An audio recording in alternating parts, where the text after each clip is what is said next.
আসসালামু আলাইকুম। আমি ইমান হোসেন। আমি আজকে আলোচনা করব আন্ডার ফিটিং আর ওভার ফিটিং নিয়ে। বেসিক্যালি ওভার ফিটিং আর আন্ডার ফিটিং মেশিন লার্নিং মডেলের ট্রেনিং এবং টেস্টিং এর ক্ষেত্রে খুবই গুরুত্বপূর্ণ ভূমিকা পালন করে। যখন আমাদের একটা মডেল আমরা প্রথমে ট্রেনিং করি এবং সেটাকে টেস্টিং এ নিয়ে যাই, এখানে আমাদের মডেল ট্রেনিং এবং টেস্টিং এর অ্যাকুরেসিটা খুবই ইম্পর্টেন্ট। তো আমরা আজকে আলোচনা করব over fitting and under fitting. তো আসুন দেখি একটা মডেলে ওভার ফিটিং কিভাবে হয় এবং আন্ডার ফিটিং কিভাবে হয়।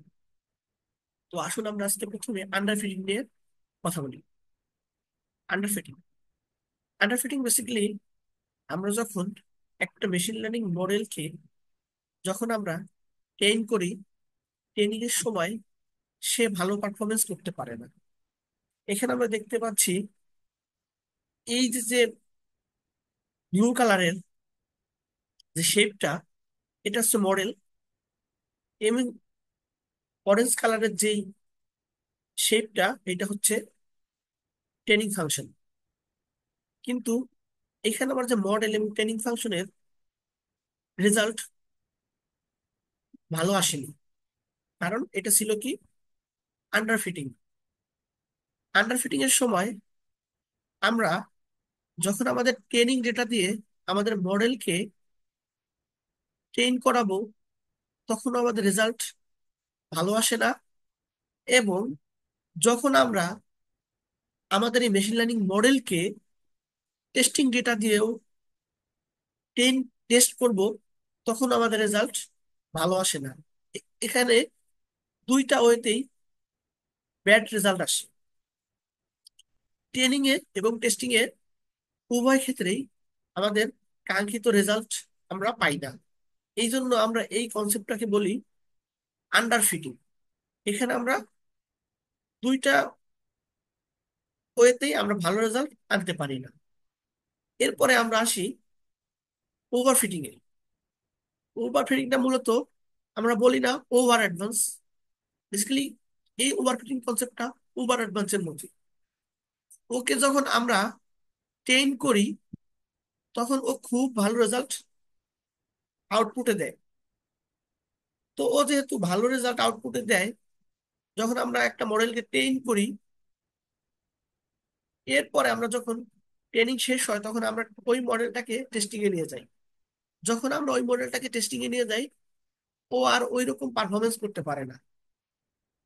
এই জন্য আমরা ওকে বলি, ও এই যে যে মেশিন লার্নিং মডেলটা ওভারফিট হইলো, ও ট্রেনিং এর সময় অনেক ভালো রেজাল্ট দিলেও টেস্টিং এর সময় ও ভালো রেজাল্ট পারফরমেন্স করতে পারে না। এই জন্য আমরা বলতে পারি যে উভয়ই, ওভারফিটিং অ্যান্ড আন্ডারফিটিং উভয়ই আমাদের একটা মডেলের জন্য ব্যাড। কারণ আমরা ওভারফিটিং অ্যান্ড আন্ডারফিটিং এ দুই ক্ষেত্রেই আমরা ভালো রেজাল্ট আনতে পারি না। এই যে ভালো রেজাল্ট আনতে পারি না, ভালো রেজাল্ট আনার জন্য আমরা যেই ফিটিংটা সবচেয়ে বেস্ট, সেটা হচ্ছে বেস্ট ফিটিং।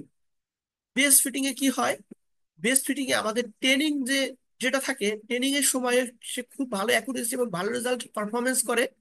এবং ওই মডেলটা ওই মডেলটা যখন আমরা টেস্টিং এ নিয়ে যাই, তখনও সে সিমিলার রেজাল্ট আউটপুটে দেয়। এখানে আমরা দেখতে পাচ্ছি আমাদের মডেলটা ছিল ব্লু কালারের, এবং আমাদের স্যাম্পল গুলো ছিল ব্লু কালারের, এবং আমাদের যে মডেল টেন ছিল সেটাও ছিল অরেঞ্জ কালারের। অনেক সুন্দরভাবে আমাদের যে স্যাম্পল গুলা সবগুলো অনেক সুন্দরভাবে ফিট হয়েছে।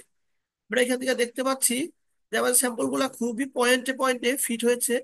এই জন্য আমরা বলতে পারি যে মেশিন লার্নিং মডেলের ক্ষেত্রে আমাদের যে ওভারফিটিং এন্ড আন্ডারফিটিং, দুটাতেই আমরা আমাদের কাঙ্ক্ষিত অ্যাকুরেসি অ্যান্ড আউটপুট আমরা পাই না।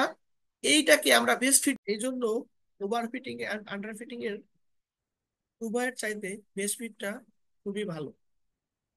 সো এই ছিল আজকের টপিক, ওভারফিটিং অ্যান্ড আন্ডারফিটিং। আমার ইউটিউব চ্যানেলটা আপনারা সাবস্ক্রাইব করবেন এবং আপনাদের যে মতামত সেটা আপনারা কমেন্টে জানাবেন। আসসালামু আলাইকুম।